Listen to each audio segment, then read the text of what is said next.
Okay, now. Well, hello and welcome to our first Habitat for Humanity of Minnesota ReStore Networking Web Conference. Thank you to everybody for joining us today. You are all muted right now. This helps to just control the background noise.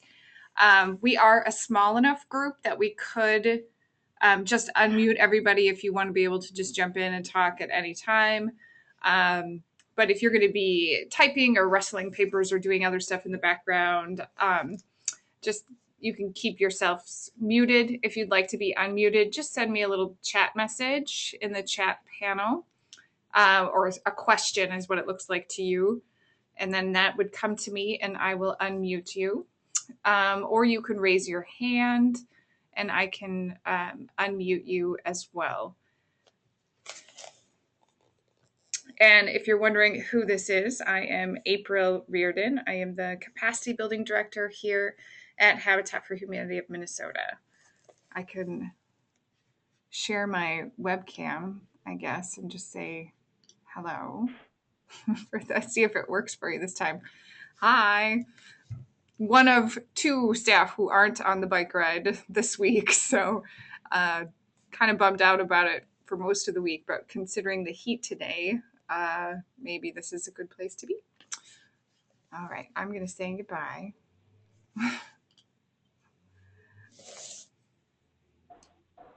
Okay, so it's a pretty loose agenda for this first time. We really do want this to be a networking opportunity, a chance for you to talk to each other, get some ideas. I have a few just updates, announcements, and kudos just to start us off. And then we do have Fred Snyder, the ReStore manager at South Central Habitat for Humanity. And he's put in actually a lot of work and some prep to share some of his thoughts. And I think for those of you who were at the ReStore safety training in May, we talked a little bit about, well, maybe this would work if we had kind of rotated around and each ReStore had a chance to be featured. And so why not start with the ReStore that was the recipient of a Best Practices Award at the OLI conference. And then the only other thing really is just to think about how often do we want to do this and when would we do this again, assuming it goes well and is helpful to you. And so just that note there in orange about just please feel welcome, to just make comments and ask questions throughout the session. If we don't get through all of Fred's prepared materials, that's okay. We want to be able to make it conversational and let you share some of your thoughts. So let's see here.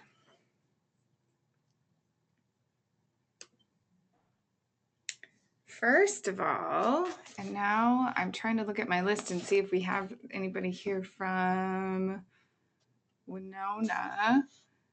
But I just wanted to say happy anniversary or happy birthday to the Winona ReStore, celebrating their 10th anniversary. And then I guess I would just say too, if anybody else, and this is a great flyer and a good example of what you could do to celebrate that kind of a milestone, but I would open it up to see if anybody else has any kinds of kudos or announcements like that. Oh, good. We do have Tom. So Tom says, thanks.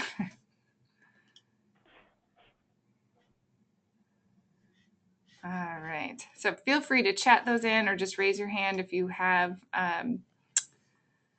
anything else that you wanted to add there. But we wanted to acknowledge that. I think we did that on our Facebook page as well. And I think Jan, our executive director, may have come down for the grand reopening. I also I thought this might be with these networking pieces a good place to just announce any job openings. So we knew that Central Minnesota Habitat, I think, is still hiring for an assistant manager unless we have an update that they filled that position. But just an example, and I don't think we have Kevin on yet, but this might be a place if we do this on a regular basis where you could share that. And if somebody knows someone in your area, they might be able to recommend them for that position. In preparing for this web conference in my conversations with Fred, I mean, I think we've talked a lot about just the unique qualifications to do these kinds of jobs. And my other piece, oh, you know what? I forgot to do a poll. I was going to see, for those of us who are on, I wanted to see how old is your ReStore. I'm supposed to do that with the Winona celebration, the kudos to Winona for that, but there we go. Getting everybody voting. And we're 6 years old, April. You're 6, yeah. Fred can't vote because he's a panelist. So here we go. This is our kind of our mix here of, so actually we'd have more of you in that 4 to 6 year range if we added Fred to that, and then some really established stores in that 7 to 10 year, and new store. And maybe if people are okay with it, I can unmute you, or you could chat in. I might just try unmuting all first, and then you can quickly mute yourself again if you want. Just click on your microphone or click on the thing that looks like a phone, and it'll get X'd out in red again if you have a really noisy background. But I'll just unmute everybody and see if you want to just introduce yourself and say what store and what affiliate you're with.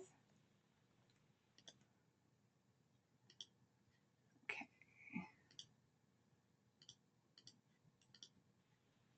I'm working on it. Moving forward with our ReStore in the spring of 2014. So looking forward to learning a lot. So we only caught the end of that. Oh, Kelly here with Douglas County. I have 2 board members and 2 staff here with me. Oh, great. We're looking at beginning our ReStore in the spring of 2014. Great. Excellent. Thanks, Kelly. All right. Anybody want to go next? Pete O'Keefe here in the Twin Cities. Hello. Hi, Pete. Hi, Pete. Jerry Hickerson at Northwoods in Bemidji. Hi, Jerry. Hi, guys. Teresa Bach is here with Western Lake Superior. Hi, Teresa. Tom Ranfrance with Redwood River Habitat for Humanity in Marshall, Minnesota. Hi, Tom. I'm hoping to see you on Friday. Yes, excellent. And then we know we have Tom. I'm not sure. It looks like you have audio there. Tom Connell with Winona, right? Okay. And we'll hear more from Fred momentarily. We had even more people trying to log on. I know the new ReStore manager at Freeborn Mower was having some trouble getting in. So I'm hoping that gets worked out so that she can join us. But otherwise, we'll make sure we have that recording available for her. So my other update or question, it's been an ongoing thing. And some of you who are at the ReStore safety training, we talked about this a little bit. I've been trying to get in touch with HFH-I and trying to work on getting some HFH-I ReStore training here in our area. And so we just literally no one would respond. So we had Claire, our Vista had been working on it. And then when I came on, I started working on it too. And people just straight up wouldn't respond. I did in sometime in June, like middle of June, got a response from Lindsay, the Vista, with the ReStore support team. And then she had said she was interested in hosting a training in our area. And so I started talking about dates, like maybe you're thinking about the fall. And then she said, well, she's done at the end of July. So I think maybe she wanted me to turn around training in the last 4 weeks of her position, and we just couldn't do that. And so she passed it along to, I think it's Mark Little, and I'm still waiting to hear back from him about that. But there is still interest. There's interest with our SSO in Iowa and the SSO in South Dakota, and I think in Wisconsin, to work together even to do something more regional. What I'm wondering about, so when they do finally get back in touch with me, I'm wondering what ReStore trainings some of you have already attended. So, you know, they do these ReStore University 101 and 201 different offerings, usually in Charlotte, and then there's one going on this week in Denver. So I just have another poll just to see what people have done already. So I've got ReStore 101, ReStore University 201, if you've done both, or if you've only done, you know, anything that we've offered at the OLI conference, or, you know, like that ReStore safety training or things that we've offered. Or it might be that you're so new that you have done 0. And if there's something else that doesn't fit on this list or this poll, feel free to just chat that in. Or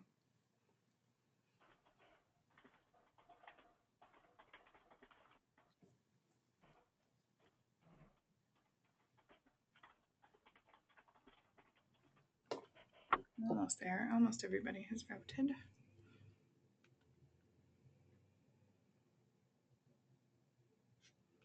Give it one more. Wow. I'm going to share that.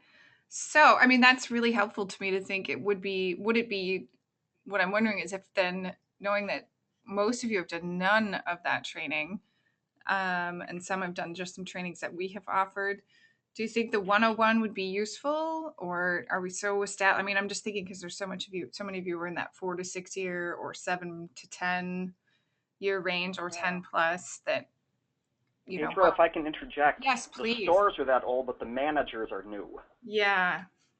And so starting with 101 would be great. Okay. And Fred, you said you've done 101 and 201 twice, and another ReStore support team conference in 2007. That's great. Before there was a ReStore support team. Pre-ReStore support team conference. I've got it. Okay. Does anybody else have comments about what kind of training you'd like to have or like to see? I'm happy to unmute if you want to do that.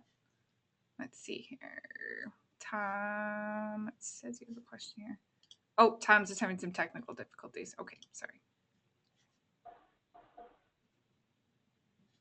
Well, feel free to raise your hand or make a chat, type in a chat, and I will share those comments. But this is really helpful for me to know what people have done already.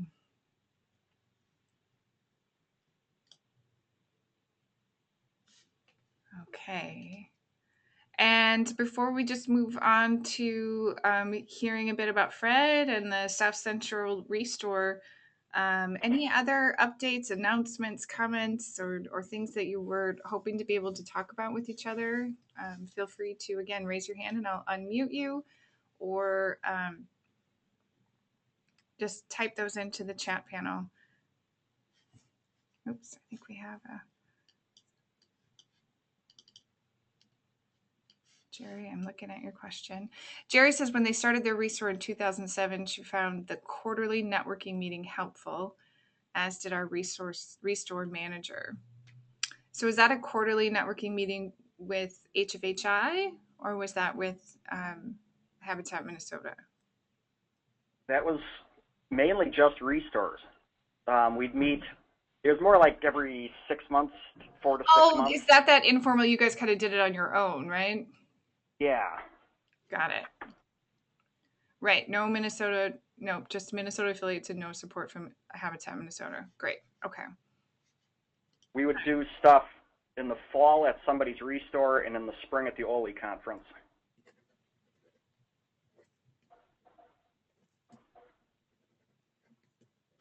Great. And I think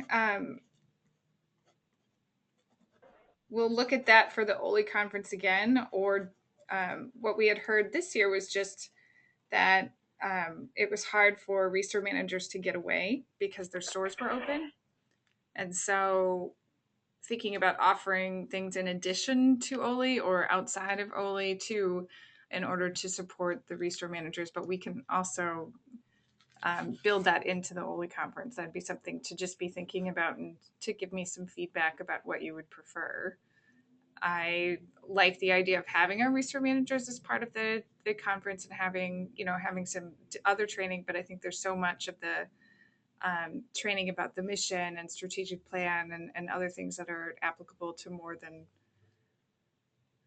to all different, so for many areas of the affiliate. And so Jerry also added that she thinks more support at the conference would be helpful, but having the OLI on Monday and Tuesday, so most managers could attend since most are closed those days. Oh shoot, now our dates are Wednesday, Thursday, Friday for next year. Well, we'll see what we can do. Otherwise, we'll make sure that that's the case in 2015 for sure. Great. This is helpful. And just know, please feel free to give me any feedback and keep typing questions in. We'll just interject with those at any time. And I'm going to let Fred get started on talking about his store.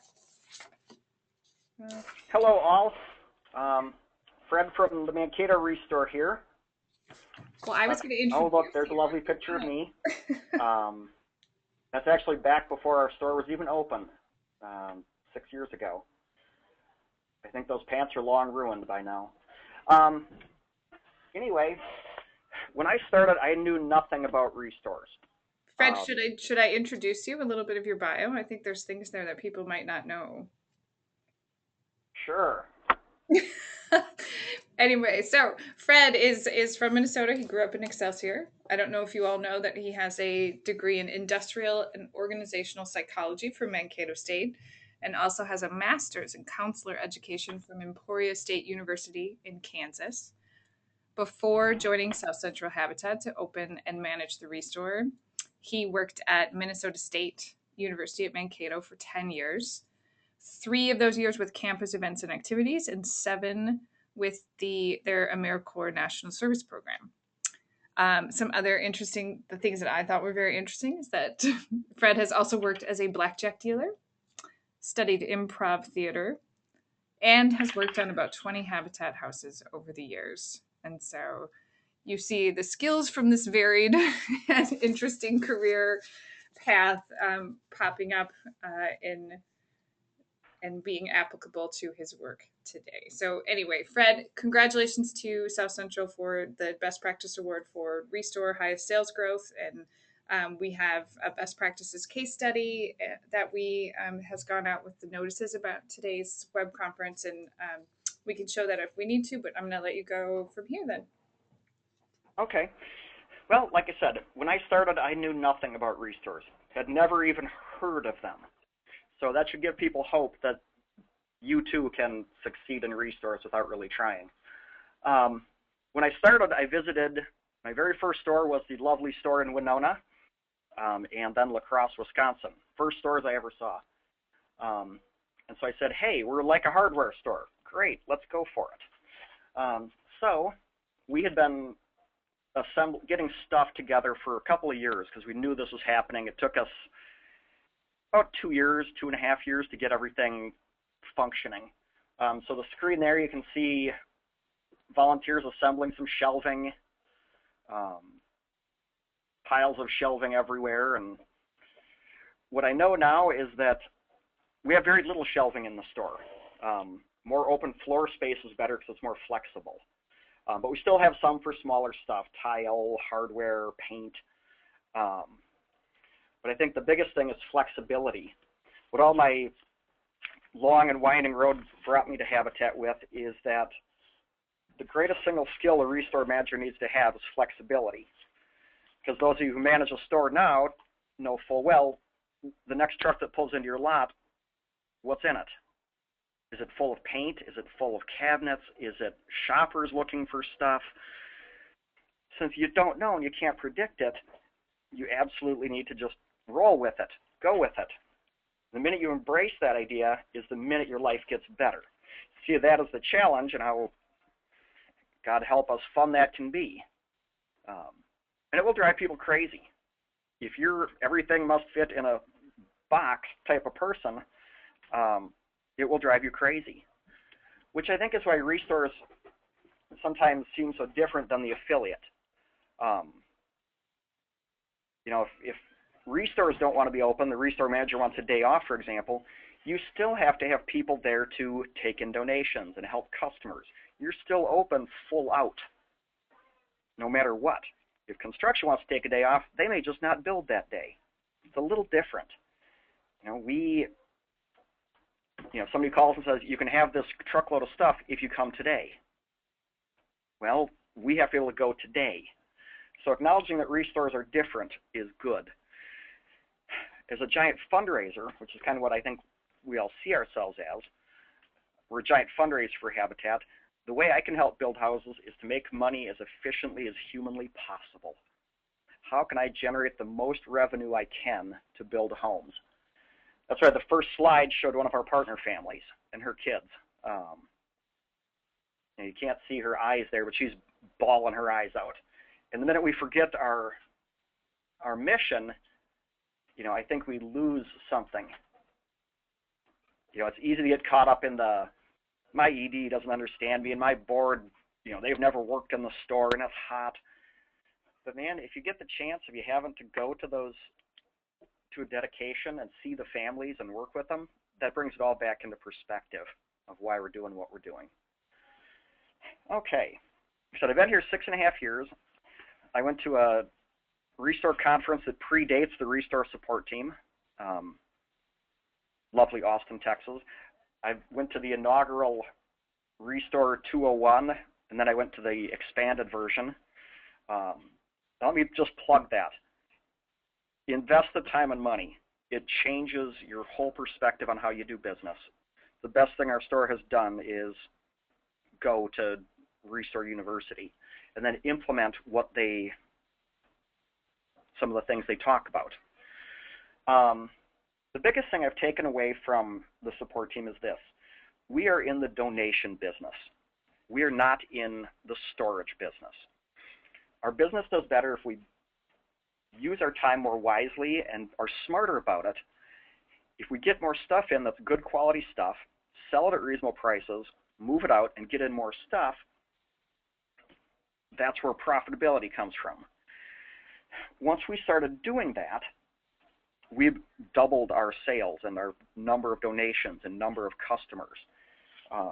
I think those numbers are in there somewhere, but it just went crazy about 2 years ago. It was astounding. One of the oddest things, and this goes back to ReStores are not traditional. You know, if you think traditional retail, you think Target or Walmart. You sell out some widget on the shelf, you go to the back room, you punch in the number, a couple days later it shows up on the truck, there's a planogram. It's easy. Well, no, that doesn't work with ReStore. In ReStore, the tail wags the dog. If a truck pulls up full of tile that they're donating, well, guess what? We're a tile store tomorrow.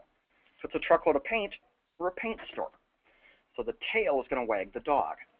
If you have 50,000 customers and no product to sell them, you still don't make money. So you must have good product. So the goofiest thing that International will say, and I've come to grips with it and endorse it, is to be open less. You can make as much or more money by being open less, fewer days, and getting more out of them. You know, when we started, we were open Thursday, Friday, and Saturday. On Tuesdays and Wednesdays, we'd handle donations, we'd go make connections with contractors. Then once our staffing grew, we opened up on Wednesdays. Then a year later on Tuesdays. So we added some staff, but we were still out. We're not open Sundays and Mondays. But you can use the time to go out and solicit more donations and to process them, to manage the store better. Everybody likes a bargain. People will shop for a bargain no matter what. So if it's only 3 days they can get it, well, they're going to shop those 3 days. But if you have good stuff, you can make the most out of those 3 days. Being smarter, being open less. I have a friend, we'll say he manages the lacrosse ReStore, who says your product falls into 3 categories: tigers, horses, and dogs. The horses are those things that you just ride to prosperity. They pay the bills. There's no excitement and glory in them. Used toilets, light fixtures, paint. Not $1 million a pop, but they're the horses that you just ride. They carry the load for you. So you feed them. You give them the space and you manage them and they're fine. You feed the tigers, those things that people just can't get enough of. The great new cabinet sets, carpeting, appliances, doors and windows, things people just eat up. Feed that. If you can only talk to one contractor a week, pick what's most profitable and talk to them. Then there's the dogs, the things that no matter what make you very little money. Electrical switch plates, roofing nails. There's no money in these. Get the most out of it you can. Move them through quickly or just scrap metal nails. Cut down the space they have and don't be afraid to toss stuff. There's a lot to be said for dumpster therapy, of just pitching that old junk that's been sitting around and driving you crazy. If nothing else, it does your mental attitude quite well. What you can see on the screen now, on the top is our current facility. Again, and this sounds goofy. Back in 2005 when we started this, there weren't a whole lot of ReStores out there. Nobody knew much about them. There was no ReStore support team.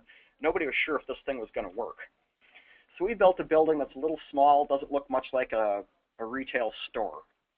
About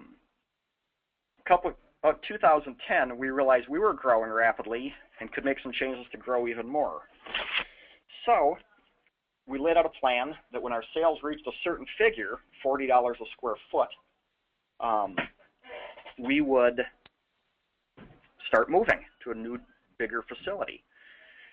We had projected that would happen about 2015.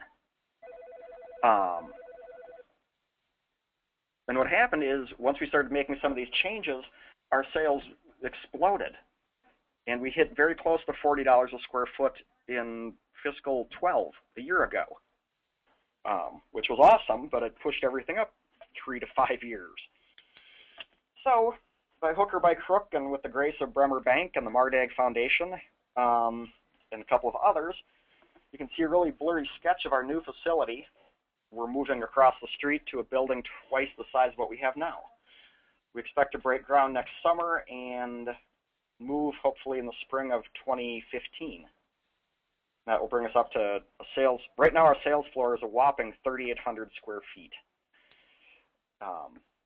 What that gives us is we were forced from the word go to manage the space. We have to use every inch as wisely as we can. And no matter how much space you have, people still want to be able to see stuff. So what we did back in 2010, we talked to the newly developing ReStore support team, and they talked about throughput. That's output combined with input. Stuff coming in, stuff going out. How can you increase the throughput of your store? We also utilize the Small Business Development Center, their branch of the state of Minnesota, and they were incredibly helpful. Holy buckets. From working out business plans and marketing strategies and just really thinking about us as a business. And they loved us because we were a challenge to them too, because we're a nonprofit business. We used our ReStore Advisory Committee to talk about our plans and how we could maximize what we thought. The best thing we did once we had a goal was to lay out what we called the STP Plan, which is Segment Target Position. The question we start with is, how do you eat an elephant? One bite at a time. You take and break things down into very tiny, manageable pieces, lay them out over time so you're not overwhelming yourself and your staff, and you eat them one small bite at a time.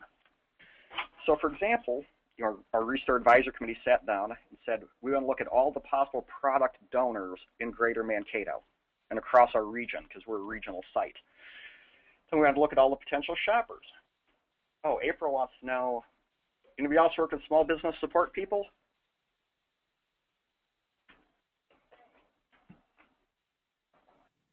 It's okay. They can just respond via chat. You can Especially for brand new folks? Yep, you can just keep going. It's okay. Yeah, if you haven't, again, they're bright folks paid to help small businesses, so take advantage of it. They gave us all of our support as an in-kind. Didn't cost us a nickel. So, segment target pop position is what STP stands for. So segment, picture all the people who could donate stuff to you. That's a segment, whether that's senior living centers or hotels or contractors or retail stores or people doing home repairs or college students. Anybody who might possibly have something to donate to you. And each one of them is a different little creature, so they need to be treated differently. So for example, we take college students as donors.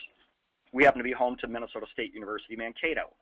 We also have Gustavus Adolphus College, Bethany Lutheran College, South Central College, Rasmussen College, a number of places with a huge concentration of college students.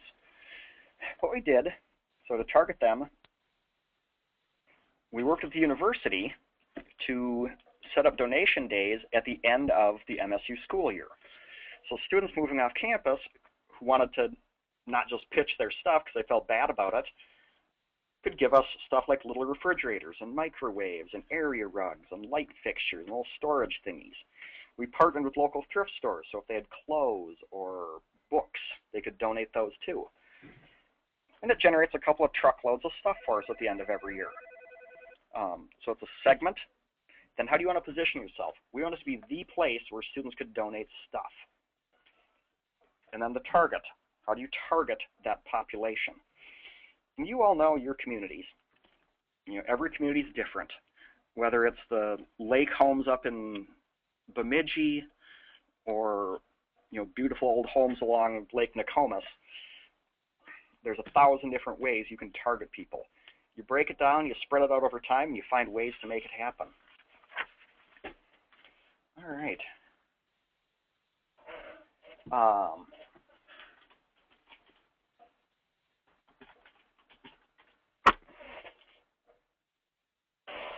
Okay, so valuing the space in your store.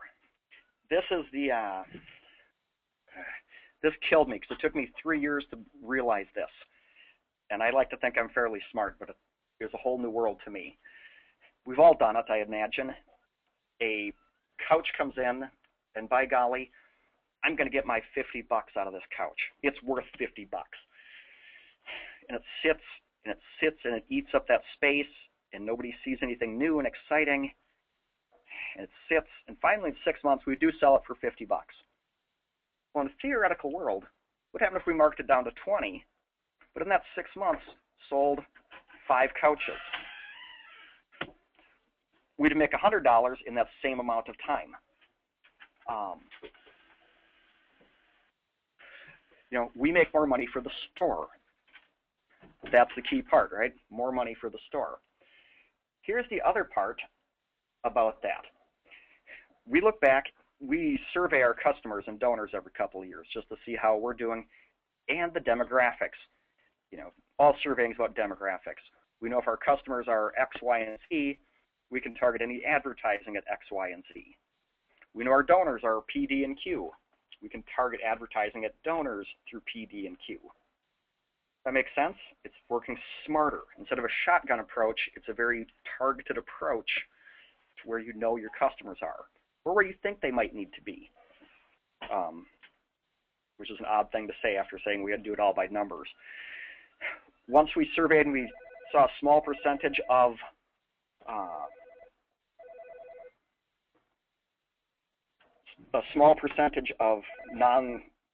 Latino shoppers, we realized we need to reach out to that market.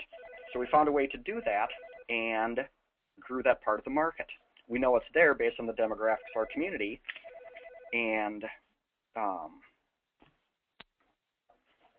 so you can do that. The other part to that is when we surveyed them, what we found was the only way we ever gained new customers was through word of mouth. Probably 90+% of new customers come from word of mouth. All of our radio ads and print ads were all just worthless. Didn't generate a thing for us. Customers telling their friends. So we said, how do we develop more word of mouth? And that's by giving it the best customer experience they can have.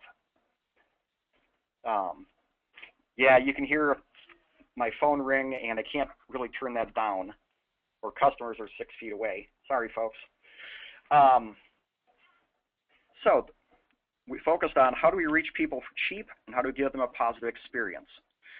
We started with more donations, actively getting out talking to contractors and businesses. We set a lower price point. You know, if we had been at 50%, we dropped that to 40% of whatever our initial cost was going to be. We marked our initial price point lower. We then marked stuff down faster too. And I don't care about off-white tile or white paint. I care about that couch or that entertainment center that people know is there. So we marked it down so people had incentive to buy it. Well, if I don't buy it, it's going to get marked down. Somebody else might buy it. So they'd buy it, making room for more new stuff.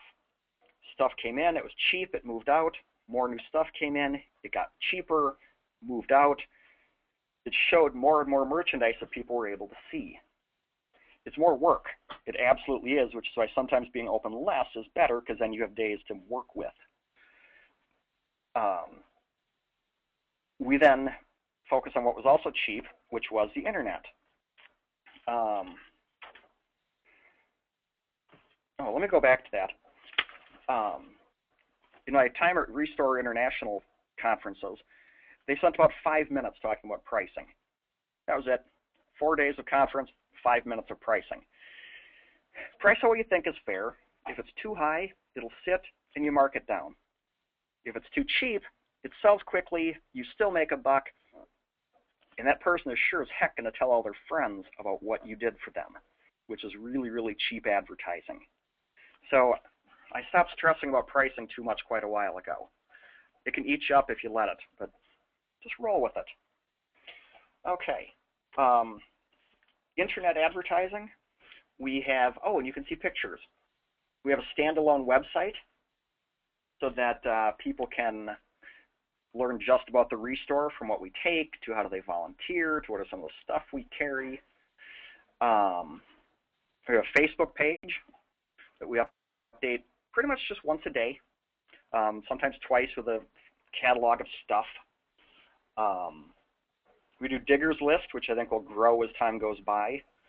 We do an weekly email blast, permission-based advertising. People give us their email addresses. This highlights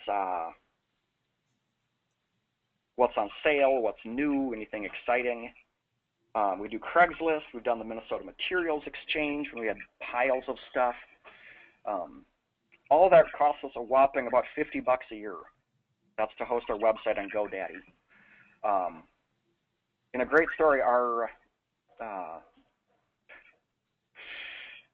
we have a great volunteer who does our website. She retired and does our website from Arkansas. So, bless, we use a volunteer and the internet, and that's our website. So volunteers can do just about anything if you let them. I got a new bathroom the other cabinet. part of the customer experience is customer service. How do customers get treated when they're in the store? And we found, we all know it from stores that we have been in, that it's a lost art. Some stores do it really well, some really don't. We treat them all with respect and courtesy. Customer service is second only to safety in our world. Nobody gets hurt is our first rule. After that, moving stuff can wait. We want to help our customers find what they're looking for. You need a tape measure. We help them carry stuff in their cars. All of our staff are readily identifiable through ReStore aprons. We keep the store clean, keep the restrooms clean. Last time we surveyed our customers, 100% said they were coming back. All of them said they were either happy or very happy with their experience. And about one of our 6 took the time to, in the comment section, choose to handwrite something about how much they liked the staff. That's what brings them back and helps them tell their friends about us. The picture, of course, you see is a fencing mask and sword. We talk about donors and how sometimes we have to make sure we clarify that we take fencing stuff, but language is everything. Donors are, of course, our lifeblood. Without donations, you don't have a store. Think of donations as a problem. People have too much stuff, and they want to solve that problem. So choosing to donate is a very, it's a decision. It's an action people have to take. So we want to make it as painless as possible. You think about it, we've all donated stuff, I imagine. You got your Saturday morning. You need to get the oil change. You need to drop stuff off at the Salvation Army. You need to pick up some stuff for the kids' book report. You want to hit these things, get them out of your way as quickly as possible. Donors pull up. We drop everything to go help them and get them on their way. We'll take their stuff, get them their receipt, get them on their way. If we can't take it, we help them find a way to get rid of it. Oh, it's a basket of baby clothes. Here's a map of the 5 thrift stores in town where you can take them. Oh, it's hazardous waste. Here's information on household hazardous waste. Here's a place that takes this. Here's a place that does that. I've heard them come back and say, you didn't take my stuff, but it was the nicest no I'd ever heard.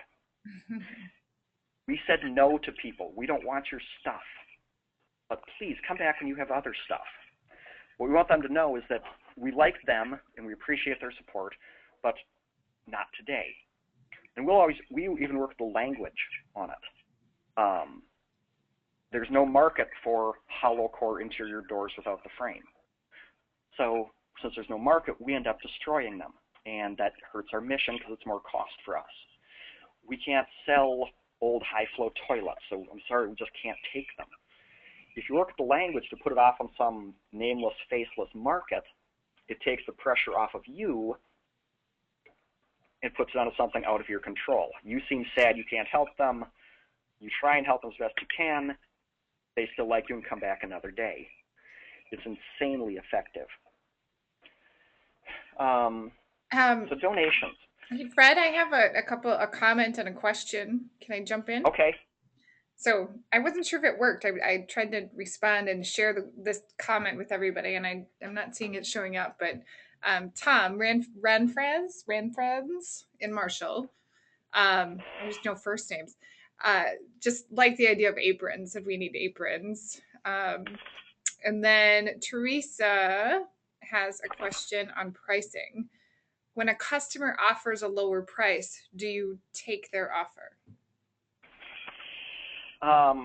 For Tom and everybody else, I will share a link through Habitat International where you can order aprons and other ReStore stuff. Or you can find a local vendor if you want to make a vest or something, just using the ReStore logo. It gives a place to hold tape measures and pens and you all know the random stuff that ends up in your apron by the end of the day. For Teresa, not typically. We set what we think is a fair price, and then we mark it down. We never want to get into the bartering business if we can help it. That's why all of our price tags are dated, so that we know, oh, this came in yesterday, so I'm certainly not going to negotiate on that. Do we do it? Yeah, absolutely.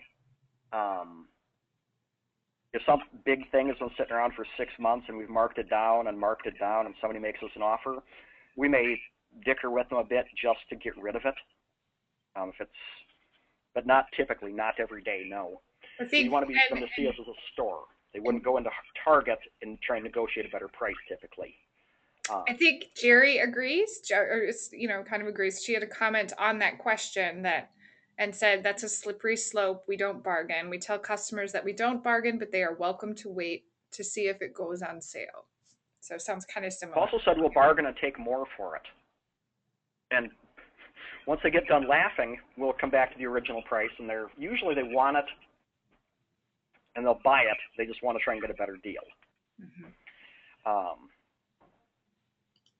again, you want to try and be polite with them and help Yes. them understand. But Gary also agreed with that, Fred. She says, yes, we always take more. we'll always take more. Not a problem. Okay, and I'm really not seeing many questions on the chat feature, April. So you're No, not you just can't relaying see them. to me. Only I can. Okay.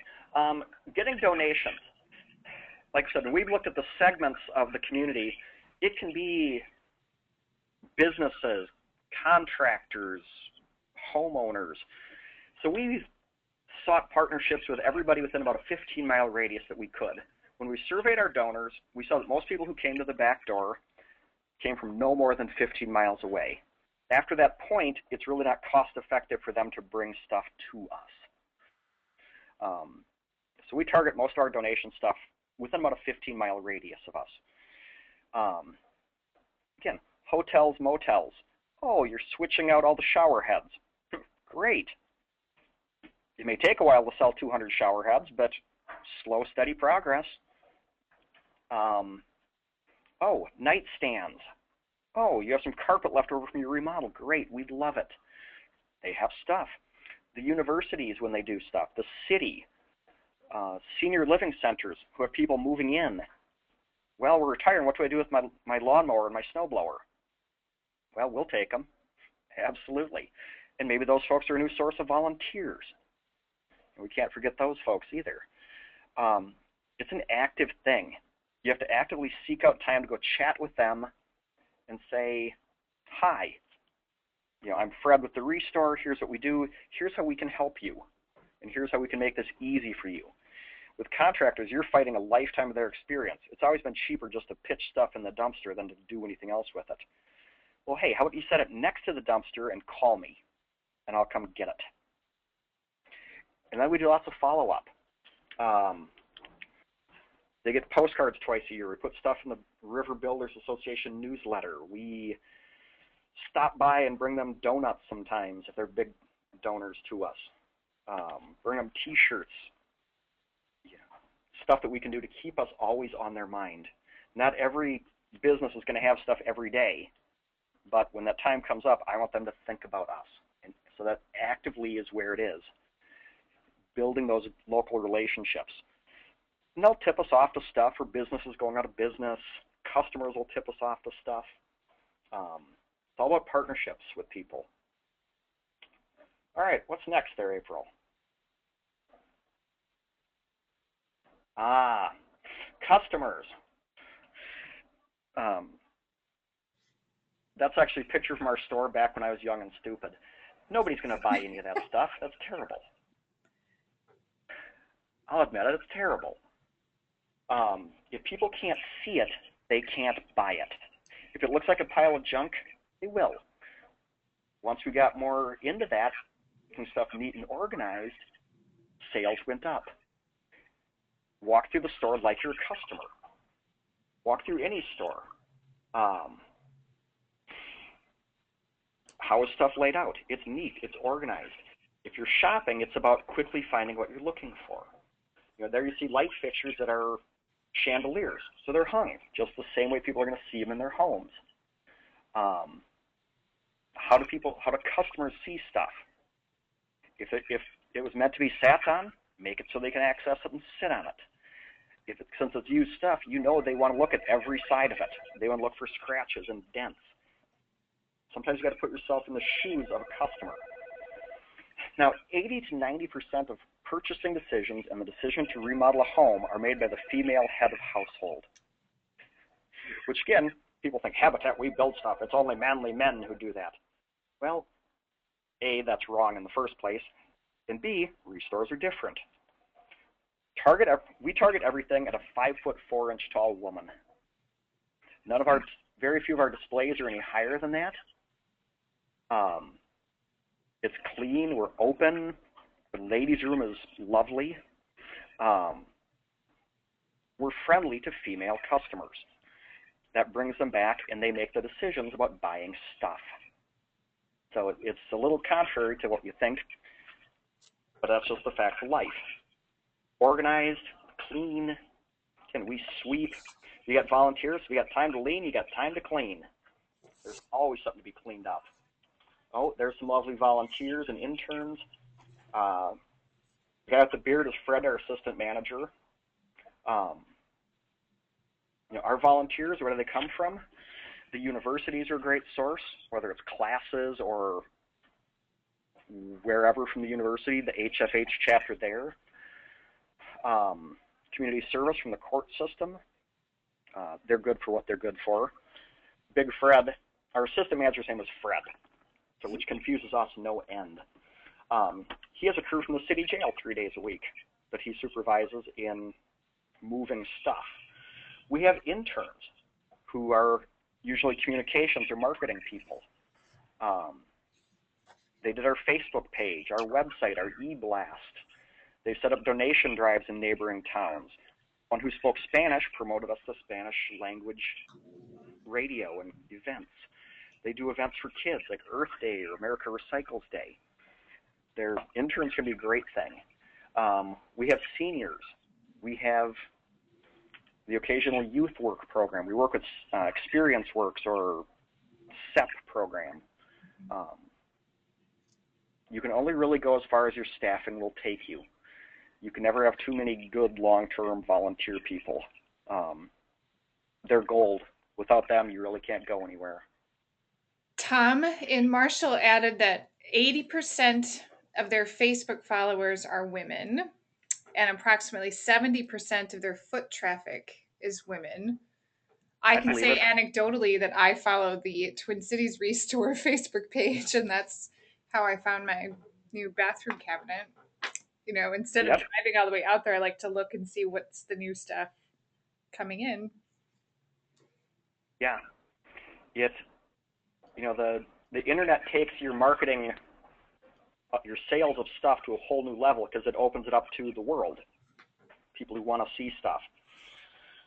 My last thought of have fun. All of these. These are so great. We have a birthday party with clowns and cake. When I take a day off, they literally made a banner and have a special sale that day. That's empowering your volunteers to make differences. In the end, we're just sellers of used toilets. That's what we do, to raise money for a great cause. Have fun with what we're doing. It's not the end of the world. It's not life-threatening to anybody. It just changes people's lives for the better. All right. That's all I know about ReStores. Get stuff in, sell it cheap, and have fun. Questions anybody have? Yeah, questions or comments. I can unmute people so you can just talk, or if you want to type in questions, just click that hand raise thing and I'll unmute you. I don't want to unmute you if you don't want to be unmuted. You might have some noise in the background or not want to do that. So.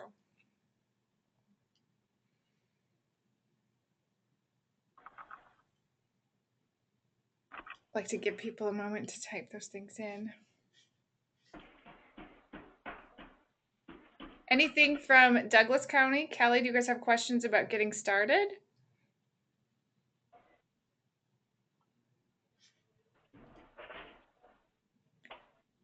Jerry added that she thinks this is a great venue for networking, and are we scheduling more of these? And so that was going to be my next question was, is this helpful?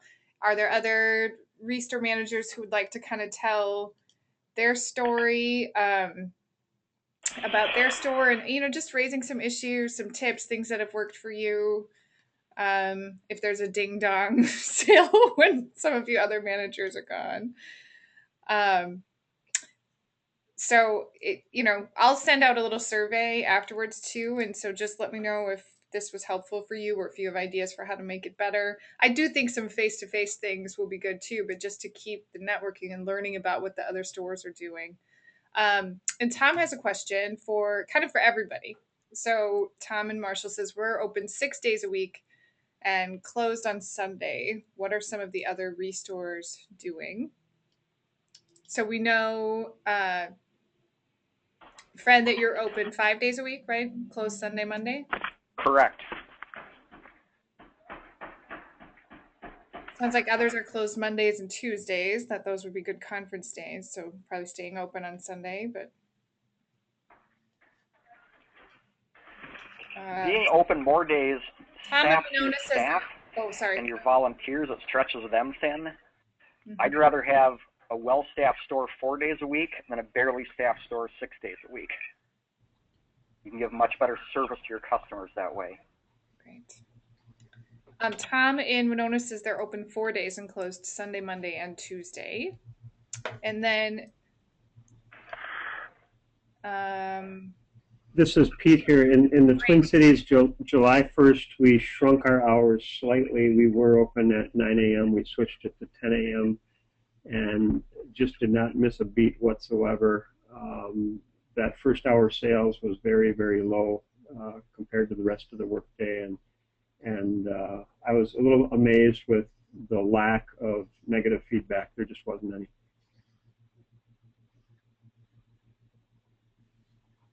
that's great. Wait a minute. I've got some more comments from Tom that they went from 5 to 4 days last December, and then it's been great. And Teresa, this is in Western Lake Superior, but just opened June 6th. And oh, well, congratulations. And are open Thursday through Saturday and take donations Wednesday through Saturday. And then Pete, you're still unmuted. Did you want to ask your question, or should I just? Well, yeah, actually, I'll just repeat it here. Fred, you were nice enough to talk about sales per square foot and how that was an important goal at the $40 mark. I'm a little curious, the analysis of just profit margin. Have you looked at that? Has that been consistent, or has it changed? Has it ramped up? Just kind of curious. It ramped way up starting about 2 years ago. Our fixed costs stayed pretty much the same with, the mortgage on our building, staff salaries, utilities. So those still held pretty steady. Then we just started doing more sales. We now profit about 95 grand a year, which is close to an entire house for us. And that should grow as we move into a new facility. If you can keep your costs, again, it's a business, keeping your costs down and being as profitable as possible. Whether that's more sales or cutting costs somewhere, yeah, that's how you do that. What I can say, I think that's all to scale, about size of your community.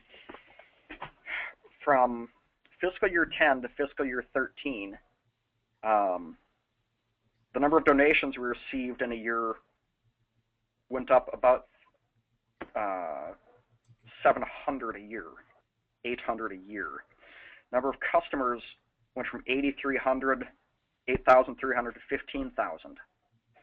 Our sales jumped from 131,000 to 233,000. It's if you do the work right, the results will follow.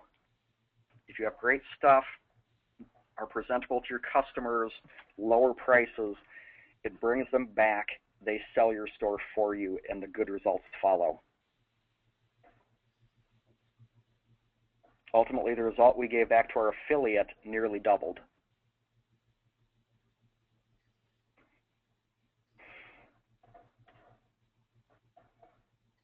Other questions? Jerry in Bemidji says they're open Wednesday, Thursday, Friday, and then from 10 to 5 and Saturday 9 to 1, saves on volunteers, as Fred indicated. Tom and Marshall says he likes your idea, Fred, to take more time and get out in the community to procure more donations and build relations. I had made the comment that never even occurred to me as part of what you would need to do. I just sort of think you build it and the donations will come. But yeah, that's something you really have to pay attention to. And then Tom wants to know how big your new store will be. I think that's on there and you may have mentioned it, but if you can just address that again. We share space with our affiliate. Our current building is a whopping 7,700 square feet. The ReStore represents about 5,400 square feet of that. So we're tiny. Our new store will be between 15,500 and 16,000, and ReStore will represent about 12,000 square feet of that. Our sales floor will be 2.5 times bigger. So it can't come soon enough. Fred, you want to tell them what this picture is before we wrap up? Jerry likes it. She says, nice photo. Yeah, one of our great relationships is with MSU Mankato, and we had a student who was doing a senior project in manufacturing technology. So we spent a semester with him looking at the store, everything from the flow of merchandise to how wide aisles could be. And in the end, he built a little, I think it was a Lego model, and that's the little me. That's the mini Fred. Fred and little Fred. It's fantastic. Yeah, anybody, if you, like I said at the start, if you get the chance to go to the international stuff, it changes your whole fountain of knowledge. It's 5 minutes on pricing and about 2 days on how to build those relationships with people out in the community, to build champions for habitat that are the lifeblood of what we do. So go, make the time and money for it. It is a huge payoff. Well, and we're working on it, and we're going to try to help and make it as inexpensive as possible, as we possibly can. You guys have been fantastic. I definitely think that we will. It seems like there's a lot of interest in this one, and so it'd be great to do it again, and we'll add in some more face-to-face pieces too. But I mean, so interactive, great questions, great comments. Thank you so much for being here. And really, Fred has just gone above and beyond. All of these photos he sent me, he had this fantastic outline and all this great information to share, and just doing it, for you out of the goodness of his heart, and because he's, really passionate about what he does and passionate about Habitat for Humanity. So thank you so much, Fred, for sharing your ideas and expertise and kicking this off. And if folks want to send me or call me with questions one-on-one, I'd love to chat. I'll send your info in that follow-up email then too, because I'll send a link to the recording. You can have these slides, Fred's info, and anything else that came up while we were talking. Tom says, thanks, Fred. And yes, Tom, we'll see you on Friday. I'm going to visit them. And he agrees that we should do this again. All kinds of thanks coming in for you, Fred. And I think we will just go ahead and end. We're just a couple minutes over. All right. Thanks, folks. I'll just hang on here as you leave the webinar in case anybody had a question just for me, or just, that's fine. But otherwise, I'll end the webinar officially in just a couple minutes. All right. And April, I have to go. I have a ReStore meeting to go to. You go. You have fulfilled above and beyond your duties here. Thank you.